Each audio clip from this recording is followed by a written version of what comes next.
साल का था तब क्रिकेट की बॉल लगी थी तो ये ऑप्टिक नर्व डैमेज हो गई थी। মুভির গল্পের চেয়েও মুভিটার এন্ডিং আরও বেশি চমকে দেবে আজ এই ভিডিওতে। আসলে যেটা সবাই ভাবছে সেটা হয়নি। একটা মাস্টারপিস মুভি এক্সপ্লেন করেছিলাম যার এন্ডিং নিয়ে প্রচুর বিতর্ক আছে এবং কাহিনীটাও ছিল সেরকমই জটিল। তো ছবির নাম হলো অন্ধাধুন। যারা মুভির এক্সপ্লেন ভিডিওটা দেখোনি তারা আগে ভিডিওটা দেখে নাও। তো প্রথমে আসি সেই সিনটাতে যেখানে অটোওয়ালা মুরলির প্রায় শেষ অবস্থা। ডাক্তার মাসিকে ডেকে বলল মুরলিকে আর বাঁচানো যাবে না, আপনি যদি চান তো মুরলির অঙ্গ প্রত্যঙ্গ দান করতে পারেন। এবার অনেকে বলেছে যে আকাশ মুরলির কাছ থেকে চোখ পেয়েছে, অর্থাৎ মাসি মুরলির চোখ দুটো আকাশকে দান করেছিল। কথাটা একদম ভুল, কারণ মুরলি আর মাসি, খুব ভালো করে বুঝবে, মুরলি আর মাসি এই দুজন ছিল টাকার পিশাচ। সোজা ভাষা বলতে গেলে আকাশের প্রতি সামান্য ভালো মনোভাব বা টান বা যদি ভালোবাসা থাকতো তাহলে একটা অন্ধ মানুষের কিডনি বিক্রি করার জন্য তাকে ওই ডাক্তারের কাছে ধরে নিয়ে আসতো না। আবার দেখবে যখন মনোহরের কাছ থেকে টাকার ব্যাগটা নিয়ে আসতে যাবে 1 কোটি টাকা, তখনও কিন্তু আকাশের সঙ্গে বিশ্বাসঘাতকতা করেছিল মাসি আর মুরলি, এবং আকাশের সঙ্গে বিশ্বাসঘাতকতা করে আকাশকে একটা হুইল চেয়ারে বেঁধে ওই ঘরে রেখে যায় যেখানে সিমিকে হুইল চেয়ারে বেঁধে রাখা হয়েছিল। তখন আকাশ সবচেয়ে বেশি অবাক হয়েছিল।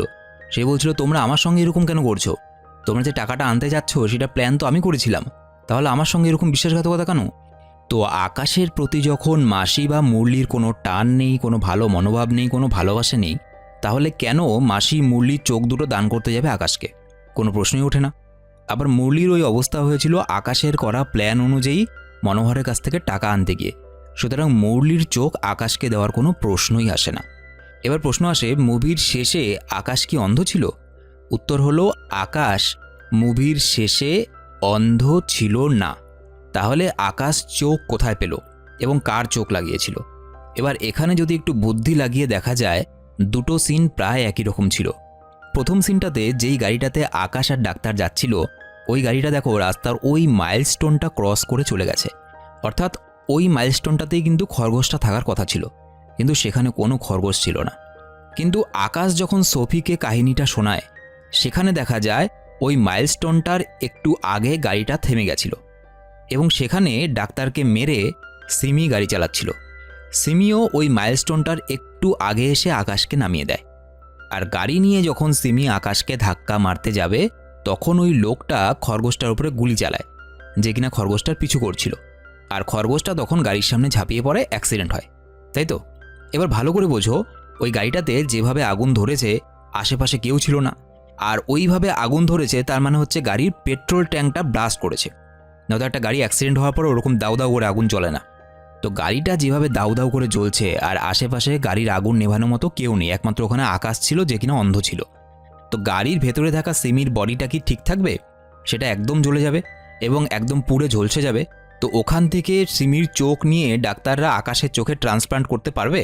পারবে না, কারণ বডি যদি একদম পুড়ে যায় তো চোখের কর্নিয়া সব কিছুই পুড়ে যাবে। সুতরাং আকাশের শোনানো কাহিনী অনুযায়ী সিমির থেকে চোখ নেওয়া কিছুতেই সম্ভব না। আর আরেকটা জিনিস, আকাশ কি করে দেখলো যে খরগোশটা ওই মাইলস্টোনটার পাশেই বসেছিল? কারণ আকাশ তো তখন অন্ধ ছিল।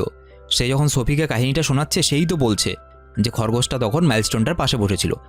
সে কি করে দেখলো? আর ওই লোকটা যে গুলি করেছিল, সেই গুলিটা যে খরগোশকে লক্ষ্য করেই করেছিল, এটাও আকাশ কি করে জানলো? আর ওটা যে একটা লোক ছিল কি মেয়ে ছিল যে গুলি করেছিল, সেটাই বা আকাশ কি করে জানলো? আর খরগোশটা যে গাড়িটার সামনের কাছে লাফিয়ে পড়েছিল, সেটাই বা আকাশ কি করে জানলো? কি করে দেখেছিল? সে তো অন্ধ ছিল তখন। এবার এখানে আসল টুইস্ট হলো, খরগোশের কাহিনীটা সম্পূর্ণটা মিথ্যে বা একটা ফেক গল্প ছিল। মুভিতে দেখানো গাড়ির প্রথম দৃশ্যটাই আসল ছিল, যেখানে আকাশ আর ডাক্তার গাড়িতে করে যাচ্ছিল এবং ডিক্কিতে সিমির বডিটা ছিল যে কিনা অজ্ঞান হয়েছিল, এবং সেখানে আকাশ ডাক্তারের কথা মেনে নিয়েছিল। যে ডাক্তার যে প্রপোজাল দিয়েছিল যে সিমির বডি পার্টস বেচে আকাশকে সে 1 কোটি টাকা দেবে এবং সাথে সিমির চোখ দুটোকে আকাশের চোখে ট্রান্সপ্লান্ট করার সে ব্যবস্থা করে দেবে। এবং ডাক্তার এই কথা বলার পরে আকাশ চুপচাপ ছিল এবং সেই গাড়িটা ওই মাইলস্টোনটা ক্রস করে চলে গিয়েছিল। অর্থাৎ ওই সিনটাই ছিল আসল সিন, এবং তারা তাদের প্ল্যান মতোই কাজ করে এবং আকাশের চোখে সিমির চোখ লাগিয়ে দেওয়া হয় এবং সাথে 1 কোটি টাকাও পায়, যেই টাকা দিয়ে সে ইউরোপের কোনো একটা দেশে এসে নিজের স্বপ্ন পূরণ করতে থাকে। এবার প্রশ্ন আসে যে আকাশের চোখ যদি ঠিকই হয়ে গিয়ে থাকে তাহলে সে অন্ধ সেজে আছে কেন? এখনও কেন অন্ধ সেজে আসে? উত্তর একটাই, যে কারণে আকাশ আগে অন্ধ সেজে থাকতো, একই কারণে এখনও অন্ধ সেজে থাকে। অর্থাৎ মানুষের সহানুভূতি নিয়ে খুব তাড়াতাড়ি সাফল্যের সিঁড়ি বেয়ে ওঠাই ছিল ওর জীবনের লক্ষ্য, এবং সে সেটা অনেকটা করেও ফেলেছে। একটা অন্ধ মানুষ পিয়ানো বাজাচ্ছে, তাও আবার দারুণ পিয়ানো বাজায়, এই জিনিসটা মানুষকে বেশি আকর্ষণ করবে একটা চোখে দেখতে পাওয়া মানুষের পিয়ানো বাজানোর থেকেও। আর সে যদি এখনও অন্ধ থাকতো, একটা জিনিস লক্ষ্য করে দেখবে, এই মেয়েটা যখন লাঠিটা আনলো এবং আকাশকে জিজ্ঞাসা করলো এটা কি আপনার, সে কি করে বলল যে হ্যাঁ এটা আমার? সেই লাঠিটাকে টাচ না করেই বলেছে হ্যাঁ এটা আমার, তারপরে সে হাতে নিয়েছে। যদি সে লাঠিটা হাতে নিয়ে টাচ করতো তারপরে বলতো যে হ্যাঁ এটা আমার, তাহলে চলো একটা কথা ছিল, কিন্তু সে লাঠিটা টাচ না করেই বলেছে হ্যাঁ আমার। আর লাস্টের সিনটা দেখে তো বোঝাই গেল যে রাস্তায় পড়ে থাকা একটা ক্যানকে যেভাবে সে লাঠি দিয়ে সরিয়ে দিল, সুতরাং সে অন্ধ কিছুতেই নয়। তো এবার একটা গুরুত্বপূর্ণ প্রশ্ন আসে যে খরগোশটার কাহিনী যদি ফেক হয়ে থাকে, খরগোশটার কাহিনী যদি মিথ্যে হয়ে থাকে, তাহলে ওই লাঠিতে খরগোশের মাথাটা কেন লাগানো? উত্তর হলো, ওই লাঠিটাতে খরগোশের মাথা লাগানোই ছিল, ওটা ওরকমই লাঠি।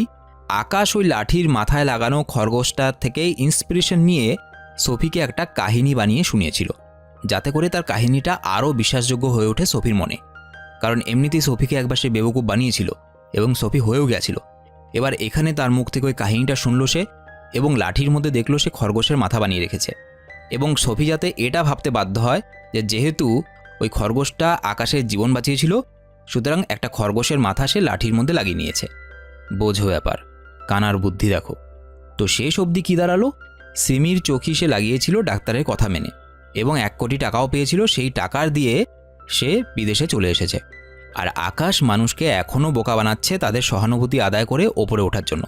এবার খরগোশ নিয়ে একটা বোনাস লজিক বলছি, ভালো করে লক্ষ্য করো খরগোশটার চোখ, এবার লক্ষ্য করো আকাশের চোখ। দুজনের চোখ ঠিক অনেকটা একই রকম দেখতে। কেন? দুজনের চোখের কর্নিয়া থেকে পরিষ্কার বোঝা যাচ্ছে খরগোশটাও কিন্তু অন্ধই ছিল। আর এই ফ্যাক্টটা ছবির ডাইরেক্টর বলেছেন ওনার একটা ইন্টারভিউতে।